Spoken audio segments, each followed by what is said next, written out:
Mr. Smith, what is your full name? Charlotte Smith. Charlotte Smith. The man raised me named me Charlotte Smith. My first name what my mother named me is Mitchell. Yeah. Mitchell Watkins. That's what my mother and father named me, Mitchell Watkins. I was raised in that, was born in Africa and come from the United States. The state that was in slavery time, they sold the colored people. Yes. Sold the colored people and they bring them to Africa. And they brought me from Africa. I was a child, a boy. The colored folks wanted to throw me off the boat coming from Africa. Throw him overboard. I then cussed. Throw him overboard. Let the damn whale swallow him like it done Jonah. Hadn't it been the colored one wanted to throw me off. The colored folks wanted to throw me off the boat coming from Africa. Throw him overboard. I then cussed. Throw him overboard. Let the damn whale swallow him like it done Jonah. Hadn't it been the colored one wanted to throw me off. The colored folks wanted to throw me off the boat coming from Africa. Throw him overboard. I then cussed. Throw him overboard. Let the damn whale swallow him like it done Jonah. Hadn't it been the colored one wanted to throw me off. Hadn't it been for Legree and the captain of the boat, Legree was a white man, and the captain of the boat was a white man. But the colored one wanted to throw me off the boat. And they were Jake. And they bring me from Africa. Liberia, Africa, where I was born from. But the colored one wanted to throw me off the boat. And they were Jake. And they bring me from Africa. Liberia, Africa, where I was born from. But the colored one wanted to throw me off the boat. And they were Jake. And they bring me from Africa. Liberia, Africa, where I was born from. And put it in the United States. But the northern people bought colored folks, put you up on a block and sell you, bid you off. The highest bidder get you. The highest bidder get you. But the northern people bought colored folks. And the south bought colored folks. And the northern people didn't care the colored people. To the north said it's too cold for them, you know, to stand the cold. But they got southern white folks. They got southern white folks to look at them and pay the colored white folks, southern white folks to look at them. And they got to mistreating them. So, and they come down the north and the south, first fought war to free the colored. North and south fought war. And that was slavery time. And freedom and giving them. Yeah. I ain't reading for it because I couldn't read. I knew when it was done. And the man, they put you up on a block to sell you, to bid you off. And when they come down here in freedom, they bought the North bought the whole state of Louisiana and gave it to the colored people for their territory, to make the laws and rules to sell. And the colored people sold the rights, sold out to the white, silver and white. And that freed the colored. The colored people, and all this did hate me from a child, bringing me from Africa. The colored wanted to throw me off the boat. Throw him overboard. Cuss. Throw him overboard. Let me cuss. The colored people, and all this did hate me from a child, bringing me from Africa. The colored wanted to throw me off the boat. Throw him overboard. Cuss. Throw him overboard. Let me cuss. The colored people, and all this did hate me from a child, bringing me from Africa. The colored wanted to throw me off the boat. Throw him overboard. Cuss. Throw him overboard. Let me cuss. Let me down. How did you come to be on the block? Get out and brought over here? Was you brought over by surprise? Yeah, they brought me over here. The North, solely colored people. Did they trick you to get you on the boat? Never. They fooled you on the boat. They fooled the colored people on the boat. I asked my mama, could I go down to the boat landing to see that white man? I was raised in Africa. That was in Africa. Yeah. There was I was raised, born there in Africa. Yeah. The white folks didn't know white people stay in Africa, south part of Africa. Yeah. They stayed in the north part of Africa. And they were the solely colored people in the south part of Africa. They put you up on a block and bid you off. And the way they got us on the boat, he said, come right in here. That was the citizen. Come in here. Color in you, all the color. Over in that country, you don't have to wait. If you get hungry, all you got to do is go to the flitter tree. Hey, come on down here. And the hole on the lower deck on the boat, they keep called the hatch hole. Come on down here in the hatch hole. The show something down there. Got on the hatch hole, we should felt the boat moving, but we thought it was going back up there to the flitter tree. And it was leaving. And when it landed in New Orleans. They were the colored people were sold there. So, they're bringing me from Africa over here.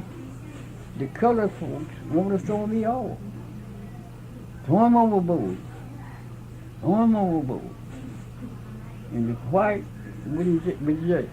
Don't you throw that boy off there. Throw him overboard. Goddamn, let the damn whale swallow him like it done Jonah. That's what they said. Don't throw me off the boat.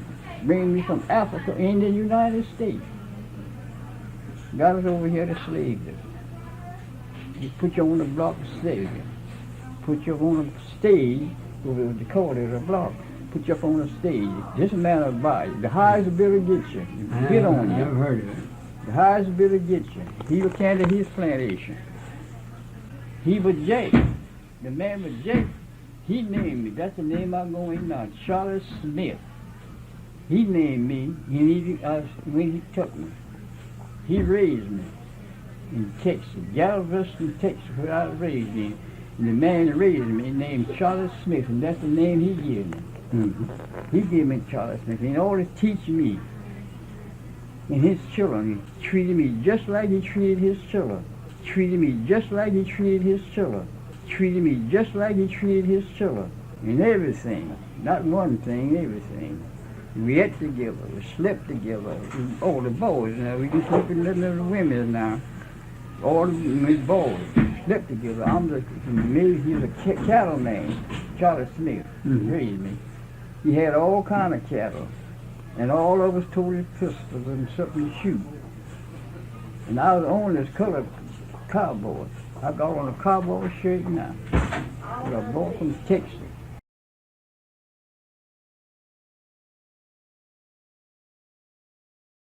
They had a good time. The masters didn't treat them bad. And they was always satisfied. They never wore no shoes until they were 12 or 13 years old.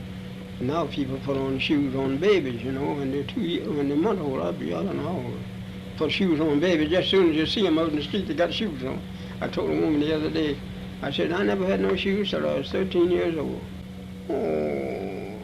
Oh, you wore a dress like a woman till I was, I believe, 10, 12, 13 years old. So you wore a dress, Phil? Yes, I didn't wear no pants because they didn't make boys' pants. Boys wore dresses. Now the women's wearing the dresses and the boys are going with the women's wearing the pants now and the boys wearing the dresses still. When we found out that we were free, well then we were bound out to different people.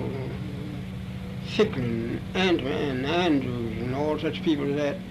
And we'd run away and wouldn't stay with them. Well then we'd just go and stay anywhere we could, and lay out at night and anywhere.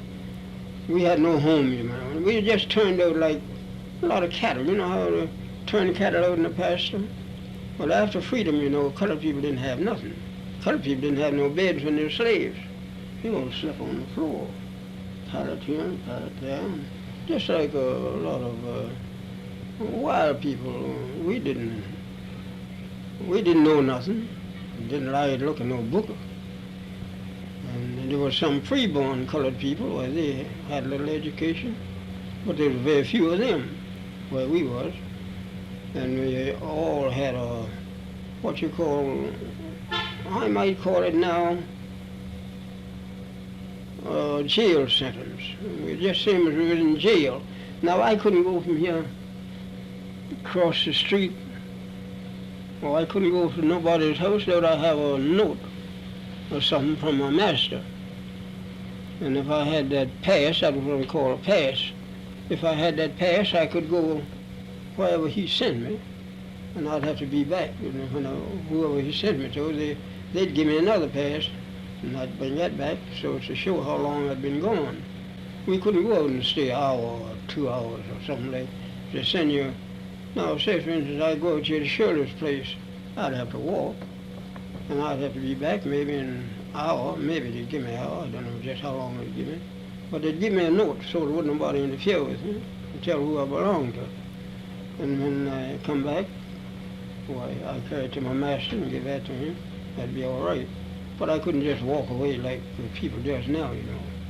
It was what they call, we were slaves. We belonged to people. They sell us like they sell horses and cows and hogs and all like that. Have an auction bench, and they put you up on the bench and bid on you, the same as you're bidding on cattle, you know. Was that in Charlotte that you were a slave? Was that in Charlotte or Charlottesville? That is in Charlottesville. Charlottesville, Virginia. Sell the women, sell the men. Oh, and then if they had any bad ones, they'd sell them to the nigger traders, what they call the nigger traders, and they'd ship them down south and sell them down south. But otherwise, if you were a good person, they wouldn't sell you. But if you were bad and mean, they didn't want to beat you and knock you around, they'd sell you to the what they call a nigger trader. They'd have a regular. And then if they had any bad ones, they'd sell them to the nigger traders, what they call the nigger traders, and they'd ship them down south and sell them down south. But otherwise, if you were a good person, they wouldn't sell you. But if you were bad and mean, they didn't want to beat you and knock you around, they'd sell you to the what they call a nigger trader. They'd have a regular. And then if they had any bad ones, they'd sell them to the nigger traders, what they call the nigger traders, and they'd ship them down south and sell them down south. But otherwise, if you were a good person, they wouldn't sell you. But if you were bad and mean, they didn't want to beat you and knock you around, they'd sell you to the what they call a nigger trader. They'd have a regular, sale every month, you know, at the courthouse. And then they'd sell you maybe $200, $100, $500. Were you ever sold from one person to another? Were you ever sold? No, I never was sold. You always stayed with the same person? I was too young to sell. Oh, I see. See, I wasn't old enough during the war to sell, during the army. And my father got killed in the army, you know, so it left us small children just to live on whatever people choose to give us. I wouldn't have any idea that I'd ever be a slave again. I'd take a gun and just end it all right away. Because you're nothing but a dog. You're not a thing but a dog. Night never comes out. You have nothing to do. Time to cut tobacco. If they want you to cut all night long out in the field, you cut. And if they want you to hang all night long, you hang tobacco. It didn't matter about your tired, being tired, you're afraid to say you're tired. They just, well,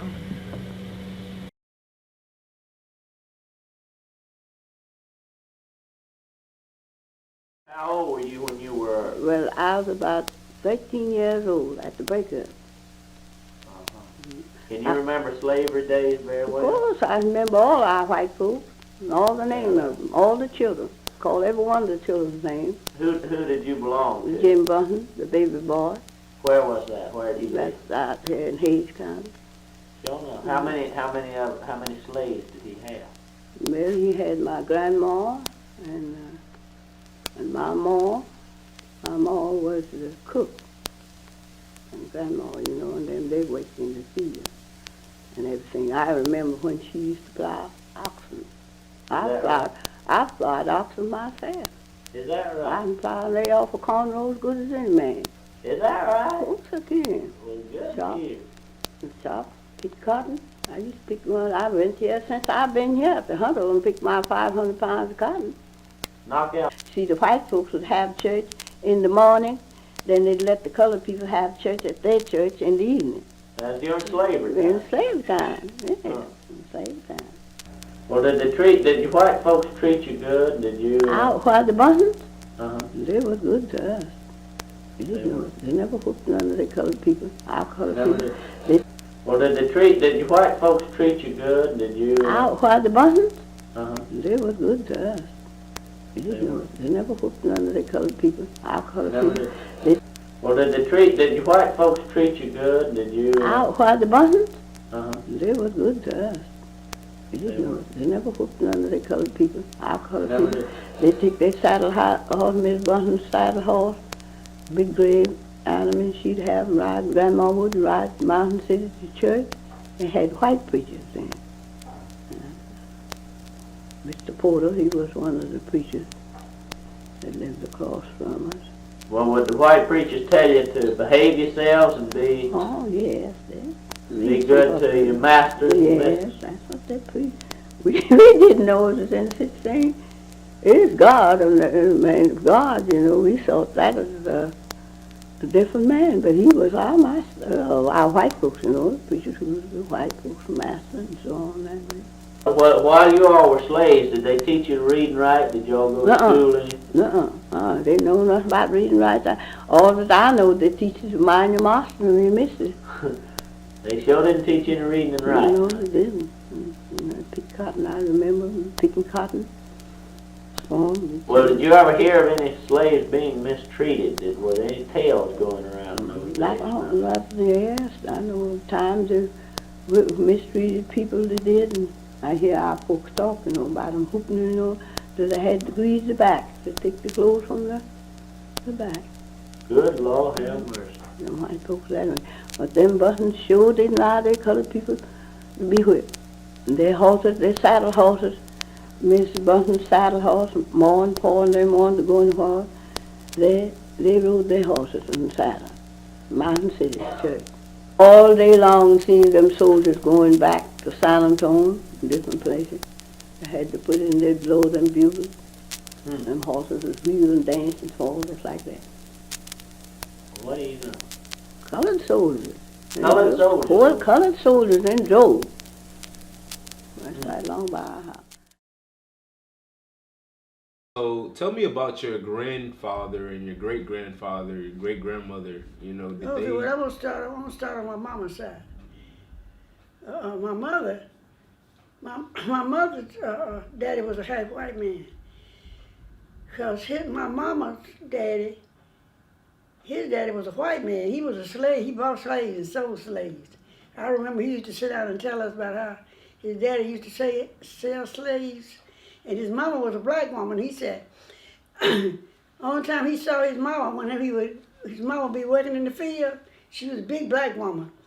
And he said his daddy would have him on a horse. You know how these white folks have the kids on the horse, well, that's what he did my grandfather.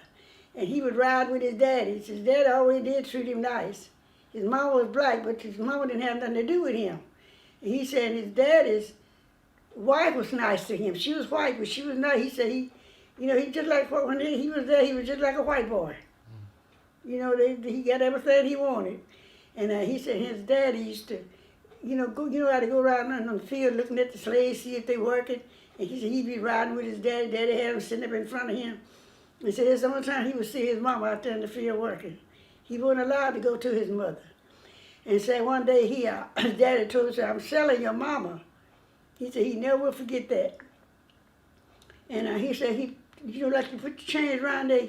Last time he seen his mama, he said he was a whole lot of niggas. He said it was a lot of them.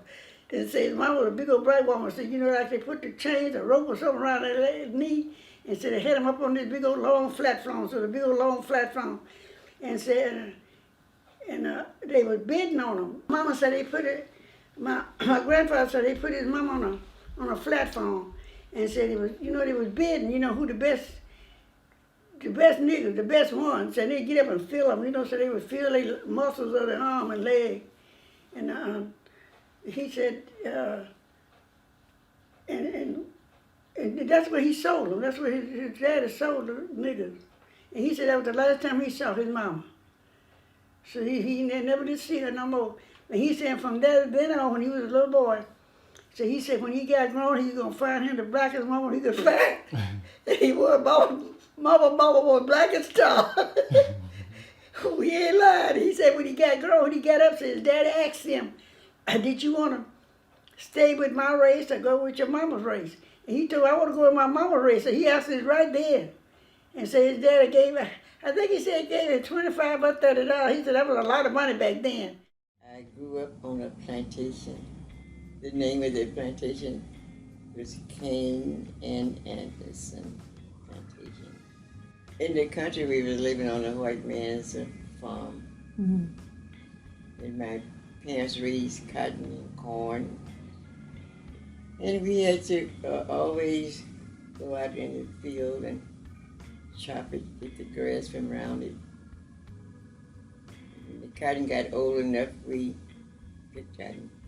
Was it easy on your hands? Was it hard work? It was hard on your hand because you had to go into the bowl. Uh-huh.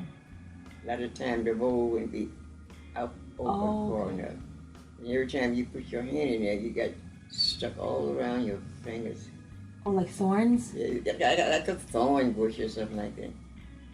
But my grandfather didn't make no money because at the end of the settlement, he said, well, George, Sam, you did pretty good, but you still owe us $500. At the end of what?